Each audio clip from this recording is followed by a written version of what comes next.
Hello everybody, it's Claire back with another art journal video. Before I start, I just wanted to remind you all to go and check out my website. There's lots of online classes, a brand new one going on at the moment called Alter Cut Create, where we're making a whole altered journal. It's lots of fun. And there's loads of there's free content, there's lots of collage papers, digital downloads, and there's also a subscription element to my website with exclusive content and access to lots of live journaling sessions.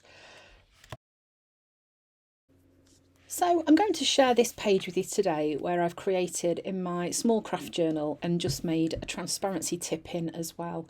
There are more pages like this being created on my Alter Cut Create class, so if this is something that interests you, you can hop over there and join in the fun and shenanigans. So this was one of those journal pages where I started creating thinking that I had pressed record and I hadn't, so very annoying. Honestly, stopping and starting recording, it's so frustrating. The dog was just barking then and wanted to go out. So anyway, I've used aloe, sage and olive for this page. Really nice colours when they play together. I've also used the lattice stencil and mosaic tiles. And I've added a couple of pieces of transparency to either side of my page, and I've taped those in using some clear sellotape, clear tape, and then I taped those in first and then I've painted over the top of them. So I found that the clear tape takes the acrylic paint really well and it doesn't resist at all. So once that's dry, I'm then starting to add some stamping. So this is one of Dina's stamps. I'll have a look what set it's from in a minute. I can't remember offhand. And I am stamping with, that looks like night, I think it is. And I'm using a blending tool to pop that paint onto my stamp, which of course will get a good clean after. And I'm just stamping some of those onto my background. I like to use this kind of stamp in this way. I think can create a really fun background effect, and to have them kind of coming in from all angles around the page just helps to sort of frame what's going on. And here I'm going to stamp over onto the acetate a little bit as well. I think it maybe wasn't quite working over on the right hand side because my acetate wasn't flat, but it's a way to make extra tip-ins feel like they belong.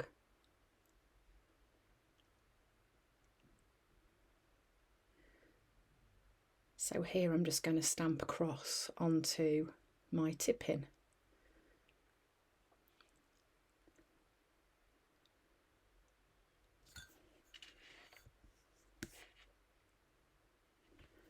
So then I decided I was going to paint round these stamped images. Not sure why. Must have been a reason at the time. Maybe just to make them stand out a bit more, I'm not sure.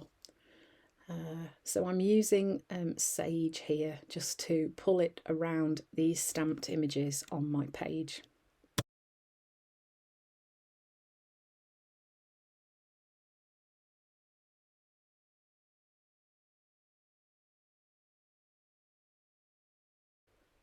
I'm thinking that my reason for doing this was to make the stamped images stand out a bit more and to push away that background and just let little glimpses of it peep through the stamped images. But it's funny, isn't it? I've often said this when I'm editing my videos, I look at what I've done and think, I wonder why I did that, because I can't often remember what I was thinking at the time. Sometimes I'm editing these videos a while after I've created the pages as well, so often forget why I've done these steps that I have. Next I'm grabbing my dotty stamp and I'm just adding some dots around the edge of the page, just where those images come in onto the sides. It just helps, I don't know, a bit more mark making around where they start. It's something that I do really like to do. I'm using black archival ink for that as well. This dotty stamp has nearly worn away. I've used it so much. It is one of my favourites. So this is where my theory about letting the background peep through completely falls apart, because now apparently I'm going to paint in the leaves with a different colour. Honestly, I don't know. But even that, you know, saying that, even though I'm questioning why I've done these things, I'm kind of looking at it and thinking, yeah, it works, it's okay. But goodness only knows. Never mind. Not overthinking is a good way to look at it, I suppose. I was just doing and going with the flow. So that looks like lime that I'm adding in here. So it's a brighter pop of colour than the ones that I've used so far. And it looks like I'm just popping some of that onto the leaves and starting to build up some different colours and interest on my page.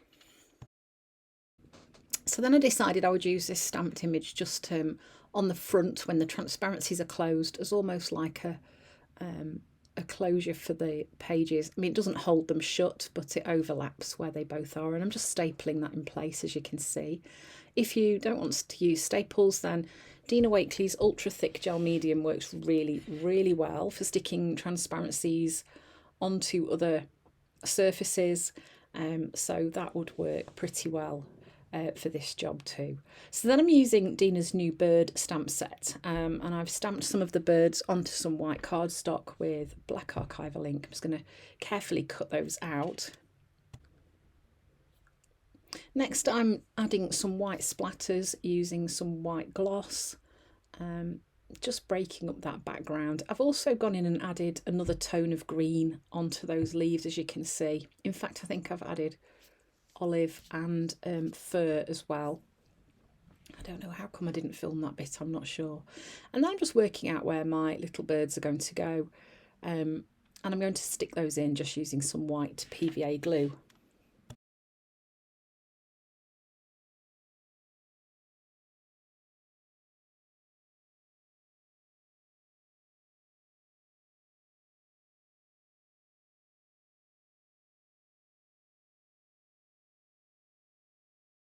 So, as is often the case when I am art journaling, there is a reason behind my page, and this page is about giving your children wings, and not in the Red Bull sense, letting them fly.